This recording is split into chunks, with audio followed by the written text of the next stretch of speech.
pavisam īs plāns otrajai konferences daļai.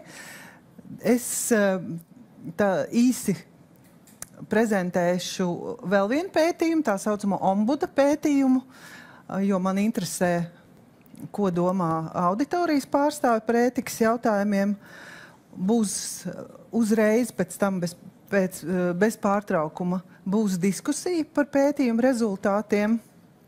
Un pēc diskusijas tātad profesionālās ētikas balvas pasniegšana.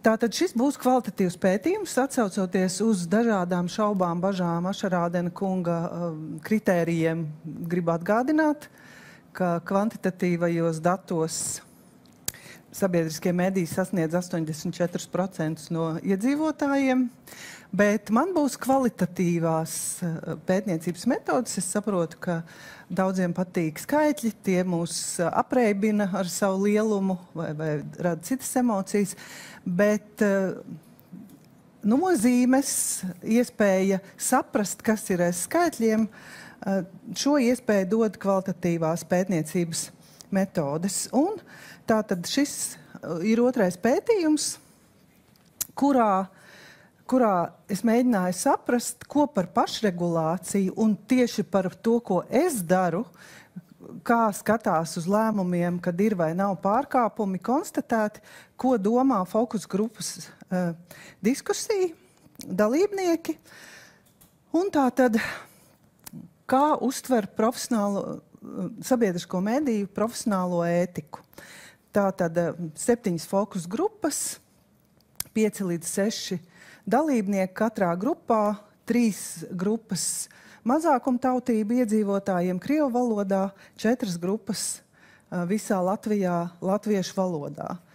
Tātad, ja pareizi ir veidota izlase atbilstoši pētījumu mērķiem, tad arī šie dati var parādīt galvenās tendences, kādā veidā dažādi iedzīvotāji domā par sabiedriskiem medijiem.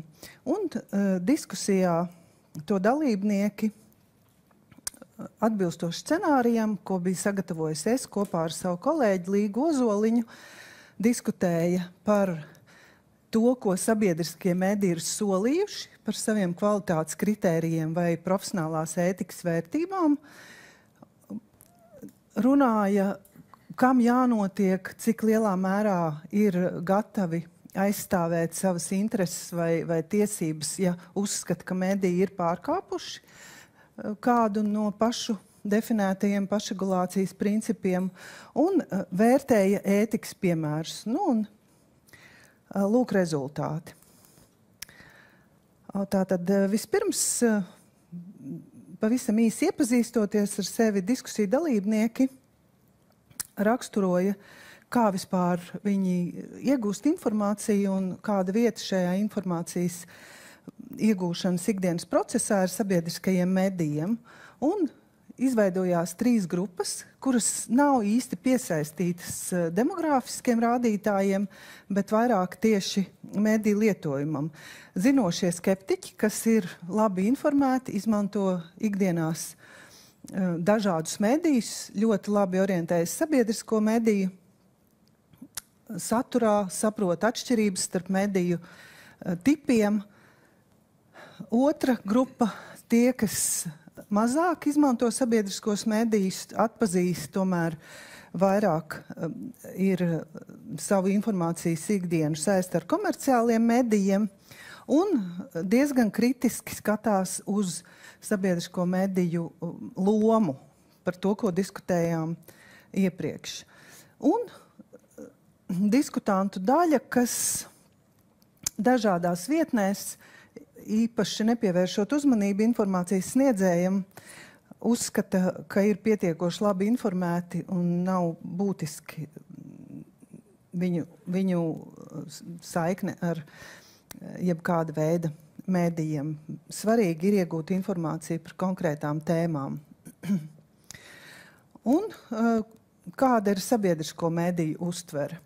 Lielākā daļa diskusijā tiešām spēja atšķirt.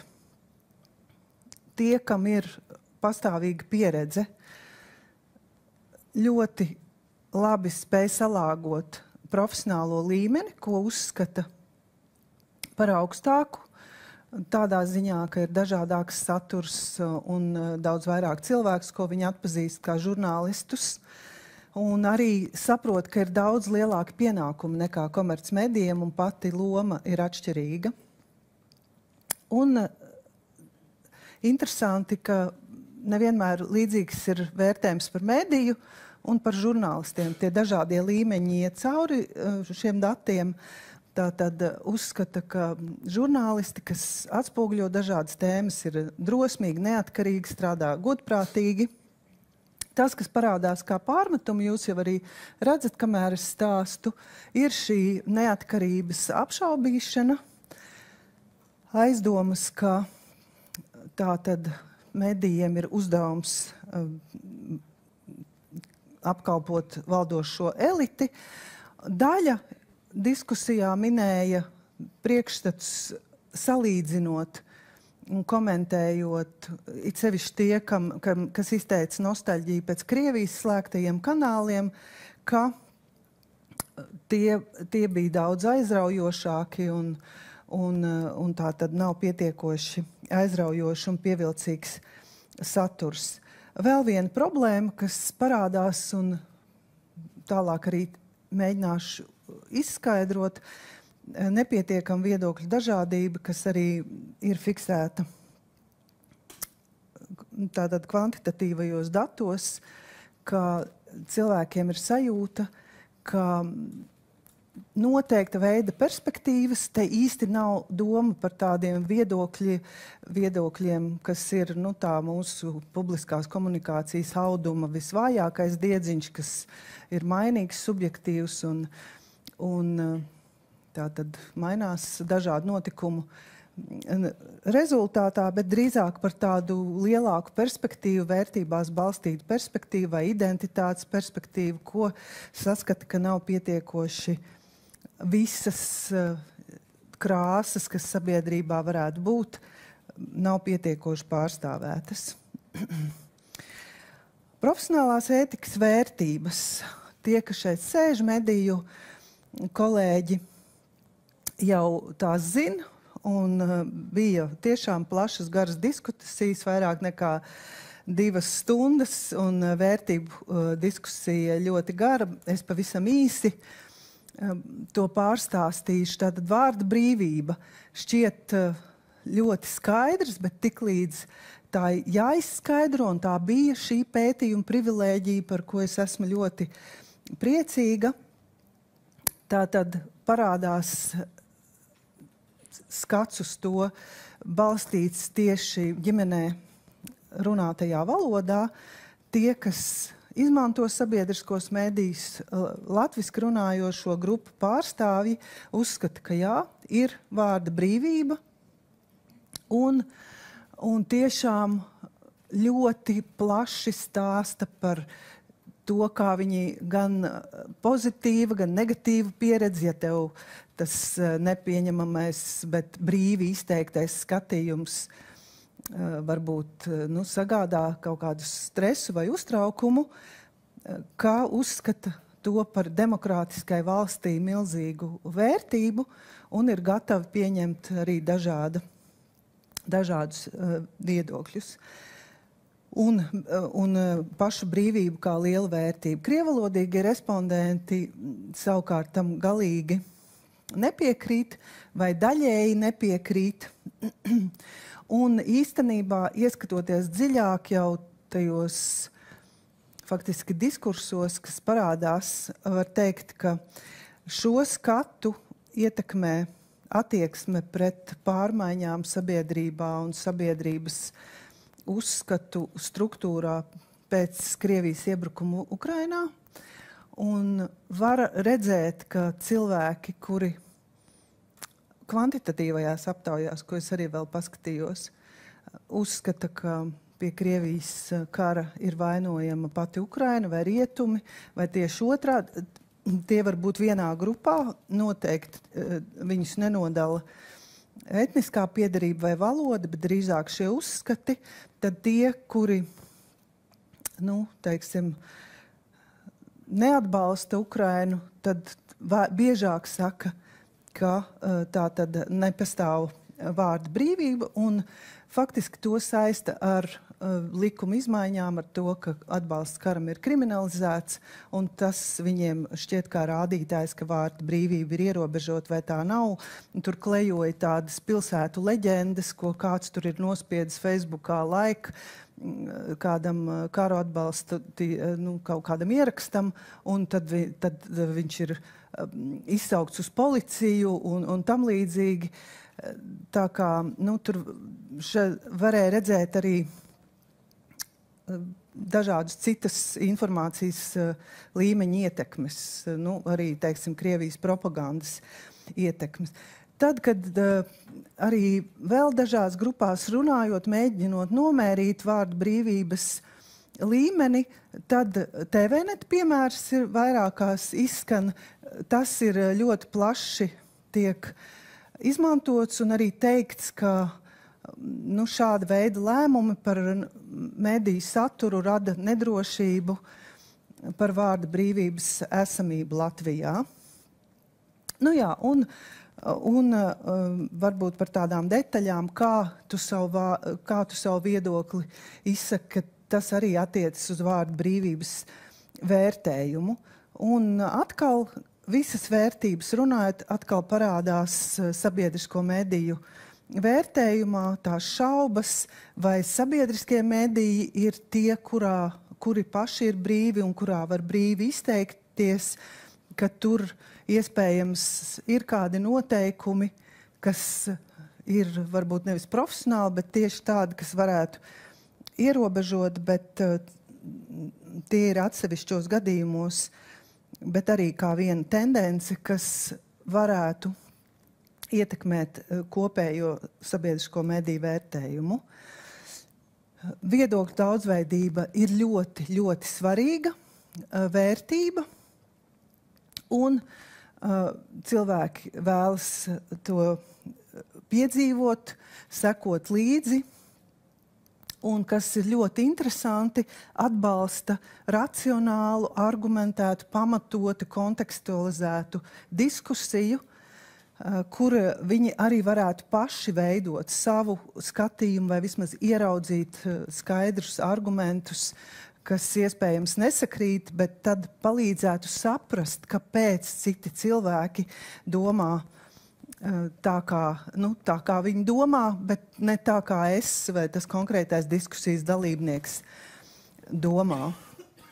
Un atkal šis sabiedrisko mediju kritika pārsvarā citautiešu grupās, kur parādās jau tas, ko jūs redzēsiet secinājumos, ka konkrētās tēmas, ka kopumā jau ir viedokļu daudzveidība, bet ir sarežģītas tēmas, ka nav tā pietiekama. Latviešu grupās tādas viedokļu daudzveidības absolūtistu idejas tika noraidītas, piemēram, daži vēl joprojām bija ar sava veida rūgtumu par to, ka sabiedriskie mediji aizstāvēja sabiedrības veselības intereses un aicināja vakcinēties. Tie, kam tam nepiekrīt, uzskata, ka nebija pietiekoši viedokļu daudzveidība, bet tad pretēji racionālas diskusijas aizstāvji uzskata, ka nezinātniski viedokļi, arī tātad sabiedrības drošība apdraudoša vai, teiksim, kā šeit minēts, Kremļa pozīcija Ukrainas karā popularizējoši, tādi sabiedriskajos medijos nebūtu vajadzīgi. Neatkarība, nākamā vērtība. Šī ir tāda interesanta teorija, kas ir pretēji tam, kas ir gan satversmē, gan cilvēktiesību pamatus veido, ka mediji nav pilnībā neatkarīgi. Tas nāk no diezgan vienkāršota skata. Viens no tiem ir, ka mediji un mediju satura veidošana, tas ir tāds kā darījums. Bet, protams, sabiedrības pārstāvji ir redzējuši arī politiskās ietekmes piemērus un redz šīs diskusijas un piemin gan par sabiedrisko mediju finansējumu, gan mediju komercializāciju. Un tad ir vairākas versijas. Tad vai ka ir ierobežojums neatkarībai, gan tiek saistīta ar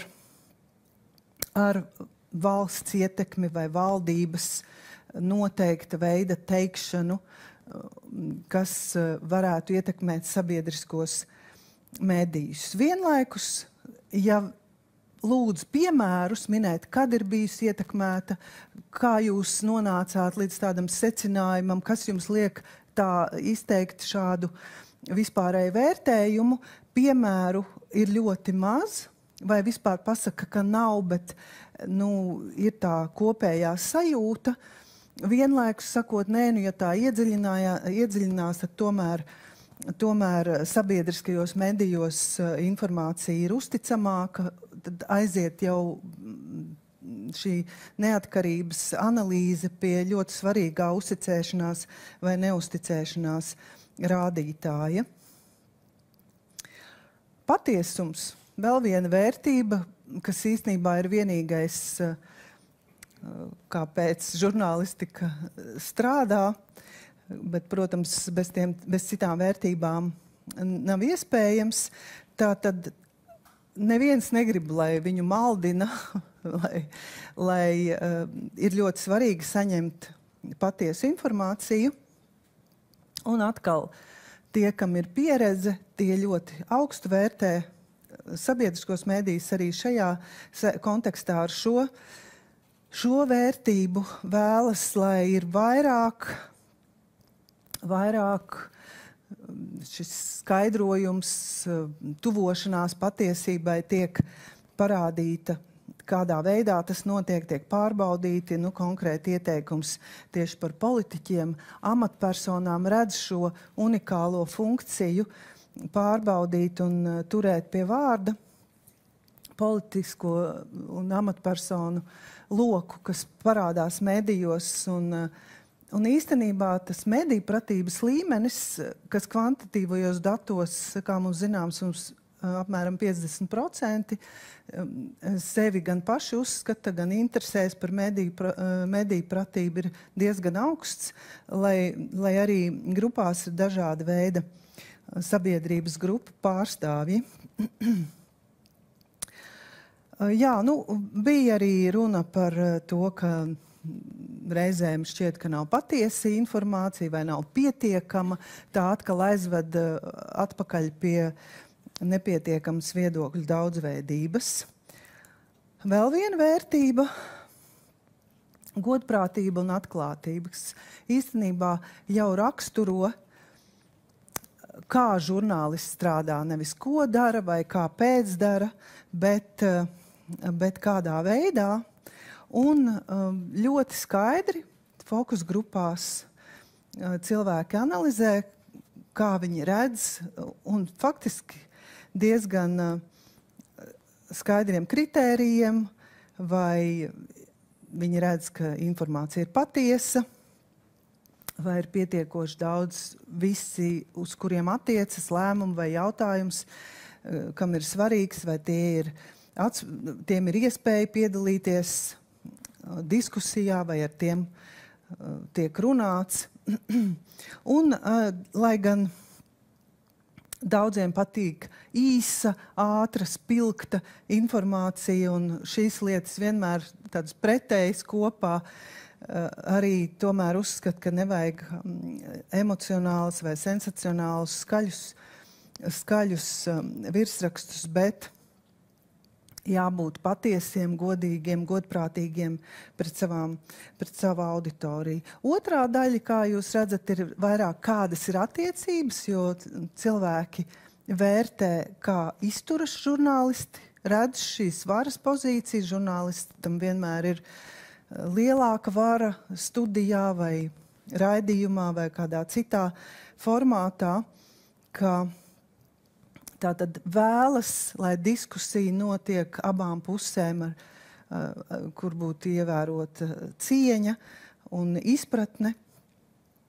Un jā, tas pats, kas parādījās kvantitatīvajos datos, un es ceru, mēs to diskutēsim diskusijā, ka medijiem plašāk ir jāskaidro, kā tie strādā, kādas ir viņu vērtības, kāpēc ir noteiktas izvēles, un tas parādās nevis no jautājumiem, bet spontāni diskutējot, kā tad mēs varam nonākt pie sprieduma par mediju kvalitāti. Un, jā, par kļūdu atzīšanu arī absolūti mierīgi cilvēki pieņem, ka var būt kļūdas, var būt neprecizitātes, notikumi mainās un mainās tā informācija, un ka medijiem ir redzamā veidā tas jāskaidro, un sodīšana, ko man personīgi kādreiz, kad man raksta kāds ļoti dusmīgs vai satraukts cilvēks, kas grib, lai momentā tiktu sodīts konkrēts žurnālists vai medijs, tad fokus grupās nekas tāds neparādās. Cilvēki saprot, ka viņu uzticēšanās līmenī ir būtiski, ka viņi redz, ja ir bijis kaut kāda problēma un tā ir atrisināta. Ko darīt, ja medijs rīkojies neētiski, ko runā diskusiju dalībnieki? Kopumā īsti nezinu, ko darīt, bet daļai ir pieredze, daļa ir tātad sociālās tīklošanās vietnēs rakstīšu, arī paši atzīstot tas, bet daļa ir konkrētīs žurnālistiem vērsušies, arī nosauc konkrētus Latvijas radio vai Latvijas televīzijas žurnālistus, kur viņiem likās, ka tā nevajadzētu uzvesties. Bet principā ir priecīgi, ka ir kur vērstos tad, ja tiešām paši ir aizskarti. Daļa saka, ka nav vērts, gan jau pārietu savā lokā, tā kā nav vienāda attieksme. Un, jā, protams, atzīst, ka pietrūkst informācijas, kas tā arī varētu būt, jo ombuda institūcija diezgan nesena, bet pēc reāliem iesniegumiem var redzēt, ka ir jau vairākas reizes vairāk cilvēku arī vēršas un ir informēti. Lūk, un kas ir interesants secinājums attiecībā uz sodiem, jo bija daži diskusiju dalībnieki, kas tā kā sajauc, domā, ka tas mediju ētikas tiesības sargs ir kaut kas tas pats, kas policija un prokuratūra, nevis pašregulatīva institūcija, kas palīdz savest kopā tās medija darbības principus, auditorijas intereses, vienlaikus aizsargā, lai mediji būtu neatkarīgi, no otras puses sauc medijus pie atbildīguma attiecībā pret sabiedrību, tad jā, ka sodus kā tādus neredz kā risinājumu, drīzāk tiešām šo sarunu skaidrojumus un tiešām lielu pārkāpumu gadījumā uzskata, ka jā, vai naida runa, dezinformācijas izplatīšana, privātums vai tiešām nozīmīgi pārkāpumi pret individu būtu sodāmi. Un tā kā daļa saka, ka nezin, kur var sekot informācijai, tad te ir iespēja, jūs varat piesakot. Šeit ir gan skaidrojums par lēmumiem, gan dažādām citām lietām. Un šī ir jautrākā daļa. Bija vairāk piemēri. Šeit ir tikai 3. Tātad bija iesniegums par komiksu, kurā bija kritiski vērtēts Helmaņa kunga. Tātad viņa lēmumi, viņa darbības stils. Un, lūk, arī tajā burbulī ļoti labi saprot auditorijas pārstāvi fokus grupu dalībnieki, ka komiks ir māksla, tur robežas vēl plašākas, tur nav jābūt patiesam, precīzam kā žurnālistam, ļoti labi atšķir šo žanru. Tomēr daži šaubās, ka varbūt nevajag ironizēt par kritizētās politiskās personas ķermeni vai ārējo izskatu, bet kopumā ir leģitīmas tiesības dažādos veidos tātad kritizēt politisku amatpersonu, un es šeit neatzinu pārkāpumu, bet viņi to nezināja. Nu, es atgādinu tiem, kas nezina, un principā viņi piekrita, ka šeit nav pārkāpums. Šī intervija ar Vladislavu Romanovu 1:1 raidījumā, tātad jūs varat redzēt otrajā šeit fotogrāfijā, bija izcelts citāts. Es teiktu, ka latvieši paši par sevi ir inteliģentāki, lojālāki un pieņemošāki nekā krievi. Tas ir tas, kas man patīk. Tātad iesniegums bija par tādu iespējami diskriminējušu izteikumu, kas izskan no informācijas avotu, no intervētās personas, un ka nekādā veidā Rēderkungs nereaģē uz to, jo, inteliģence nebūtu saistām ar etnisko piederību. Un tātad šeit nebija tik līdzīgi kā par komiks. Ja jūs varat redzēt, latviski runājošie uzskata vārdu brīvība, arī krievvalodīgie, lai gan viņiem, protams, bija nepatīkami tieši personiski, no personiskā identitātes viedokļa nepatīkams tāda veida vērtējums. Arī tā tad uzskata, ka tā nevajadzētu publiski vērtēt, bet vienalga vārda brīvība ir svarīgāka, pat tad, ja tā mūs sāpina, liekas nepieņemama. Detaļa, kas nebija zināma, un droši vien jums arī, jūs nevarat atcerēties, es neatzinu pārkāpumu par raidījumu, bet atzinu, ka šāda veida izteikums nav izceļams sociālās tīklošanās vietās, lai pievērstu uzmanību šim raidījumam un aicinātu viņu skatīties, ka tādā veidā tur pietrūkst konteksta, jo vēlāk Rēders tālākajā raidījumā daudz detalizēt to izteica. Un, protams, ka tāds viedoklis var būt un arī parādīties.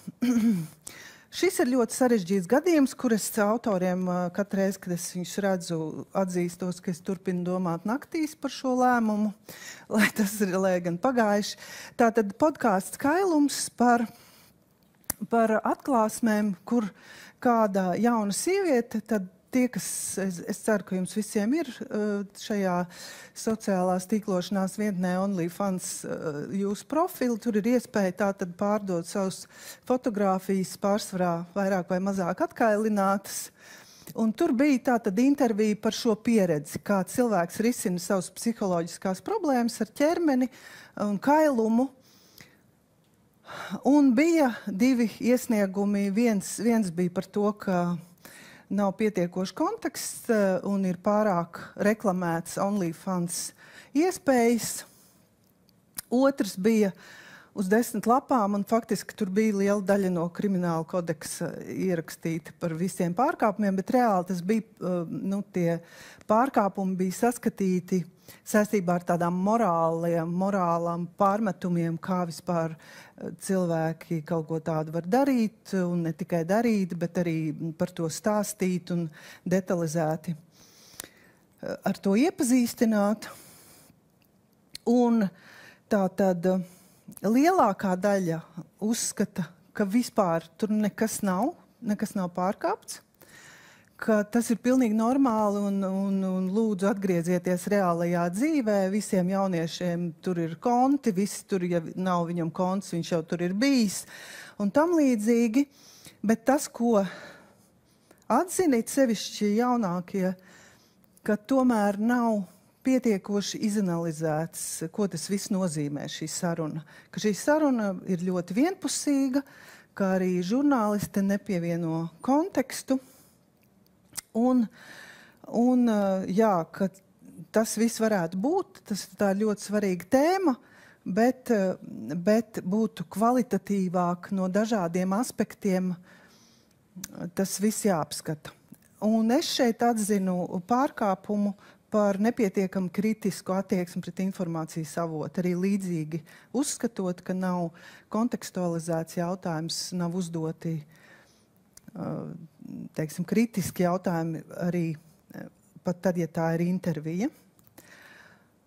Ko mēs varam redzēt? Mēs varam redzēt interesantas tā saucamās tautas teorijas. Viena no tām parādījās jau pagājušā gada pētījumā, ka es varu būt informēts arī bez medijiem, un vienlaikus kritiski vērtējot sociālās tīklošanās kā vietas kā neusticamas, tomēr ziņas, tās ir galvenās platformas, kur tiek cilvēki pie ziņām.